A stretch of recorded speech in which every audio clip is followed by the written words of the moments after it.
Hello, I'm Lauren Wilkinson, Senior Policy Researcher at the PPI, here to talk to you today about the 2022 edition of the DC Future Book.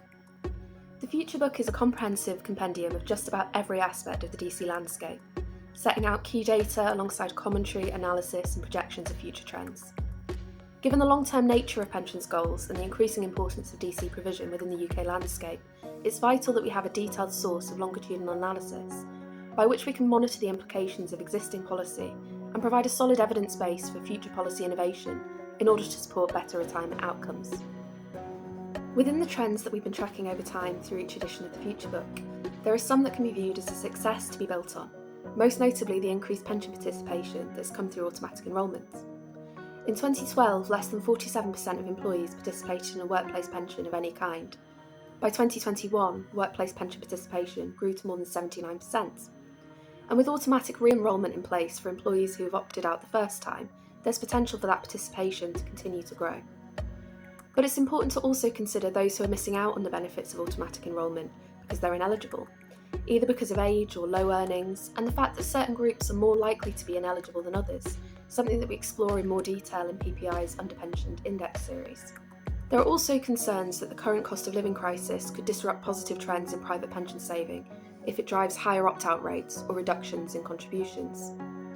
As we approach the 10-year anniversary of the introduction of automatic enrolment, it's a time to reflect not only on the positive growth of the last decade, but also to consider the potential steps for further progress towards better retirement outcomes, whether in terms of increasing coverage to those not currently eligible, or in terms of increasing contribution rates among those who are already saving.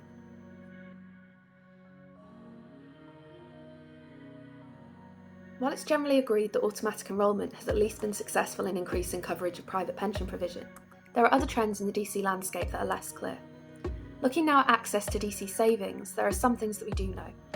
Annual annuity sales declined rapidly when pension freedom and choice was introduced in 2015, and at the same time, drawdown sales and full pot withdrawals have increased. But it's still too early to say what longer-term behaviour might look like, especially after the disruption caused by the COVID-19 pandemic. In 2021, both annuity and drawdown sales remained well below pre-pandemic levels, but in contrast, full and partial withdrawals increased to above pre-pandemic levels, with partial withdrawals at the highest they've been in more than 5 years. This increase is likely to be the result of a combination of factors, including pent-up demand, as many savers had held off from accessing their pots during the uncertainty of the pandemic, as well as cost of living pressures causing people to access their pension pots in higher numbers. But there's still a reasonable amount of variation in the way that people are withdrawing their pension savings, so it's not yet clear what the overall trend might be over the longer term. And this, as I said, has been further exacerbated by the unpredictability and volatility brought on by the pandemic, and now the cost of living crisis, which is likely to extend the time before we can make definitive statements about long-term trends in withdrawals. Behaviour might also change as we begin to see greater numbers reaching retirement with little or no DB entitlement, and greater reliance on DC savings. And as that shift from DB to DC continues and savers face increasing individual risk, it's also worth highlighting a concerning trend that's been emerging towards lower use of advice, which increases the risk that individuals will not make optimal decisions for meeting their income needs in retirement. So that's a high-level overview of some of the trends highlighted in this year's edition of the Future Book, but it's also important to recognise that there are a whole range of factors that can develop unexpectedly and disrupt the trends we expect to see continuing. We've seen this with the pandemic and now with high levels of inflation and the cost of living crisis.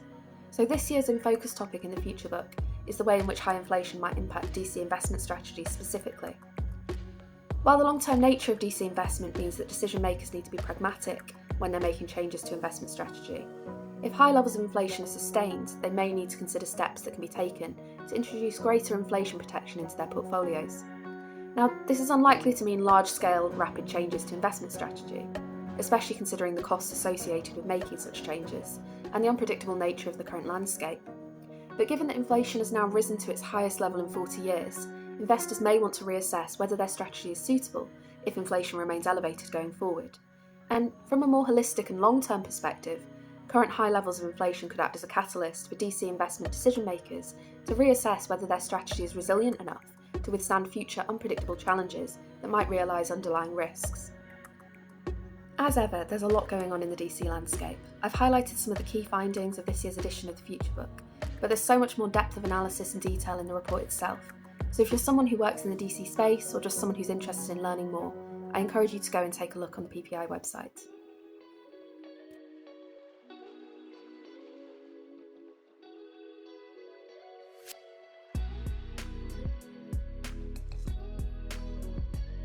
Hi, I'm Chris Wagstaff, Head of Pensions and Investment Education at Columbia Threadneedle Investments. So, another September, another super informative edition of the DC Future Book, compiled as it has been since its inception by the Pensions Policy Institute in association with Columbia Threadneedle Investments. Suffice to say, it remains a genuine pleasure working with and exchanging ideas with all at the PPI on this pivotal publication, underpinned by the PPI's fiercely independent approach to defined contribution research. Crucially, the DC Future Book provides an extensive insights into both the current state of play and likely future direction of travel of UK DC workplace pensions, the risks and challenges faced both by those saving for retirement and those at and in retirement, as well as how the DC pension landscape may evolve under a range of assumptions 20 years from now. In fact, now being in its 8th year of publication, it has become the DC longitudinal study we always envisaged it would be. So why should the DC Future Book matter? Well, with the unstoppable move from defined benefit to defined contribution, addressing the inadequacy of retirement provision is fast becoming one of the biggest socio-economic challenges faced in the UK. Given this, the DC Future Book contains the reflective thoughts of leading thinkers and commentators in the pensions world on the policy themes highlighted within the report, with the ultimate objective of generating DC retirement outcomes that can be enjoyed and not endured.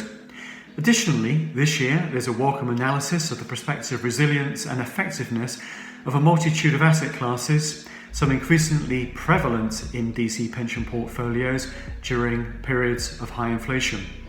Therefore, the DC Future Book is not only a valuable reference document, an invaluable source of DC thought leadership, and source of informed debate and discussion, but crucially, in reaching out to all stakeholders, policymakers, regulators, providers, and practitioners, it is a catalyst for change.